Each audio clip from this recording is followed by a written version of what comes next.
विद्येचं माहेरघर म्हणून ओळख असलेल्या पुण्यामध्ये भोंदूगिरीचे प्रकार वाढल्याचं दिसू लागलेलं आहे। सल्ला देण्याच्या नावाखाली एका महिलेनं जादूटोणा करत युवकाची सुमारे 1.5 लाख रुपयांची फसवणूक केल्याचा प्रकार उघडकीस आलेला आहे। नैराश्य दूर करून स्पर्धा परीक्षेत यश मिळवून देण्यासाठी या महिलेनं तरुणाला औषधोपचार घेण्यापासून रोखलं। तसंच आयुष्य वाढवण्यासाठी महिलेनं विविध पूजा करायला लावून तिचे 5 पाय धुतलेले पाणी तरुणाला प्यायला लावले होते। या प्रकरणी चतुश्रृंगी पोलीस ठाण्यामध्ये वृषाली संतोष ढोले शिरसाट या मांत्रिक महिलेसह साथीदार माया गजभिये आणि सतीश वर्मा यांच्या विरोधात गुन्हा दाखल झालाय।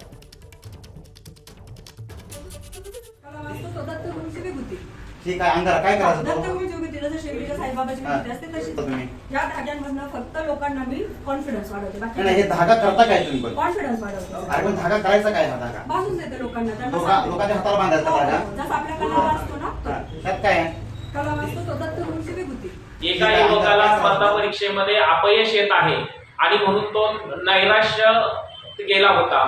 त्यामुळं या युवकांनी समुपदेशक म्हणून या बाईकडे जाहिरात पाहून हा गेला आणि या बाईने या तरुणाला औषधोपचारापासून दूर ठेवून त्याला औषधोपचार घेऊ न देता त्या युवकाला राग खायला देऊन त्याचप्रमाणे पाणी धुतलेले पाणी प्यायला दिलेलं आहे आणि त्याचं आयुष्य हे केवळ 30 वर्षाचं आहे एवढंच त्याला त्या बाईनं सांगितलेलं आहे।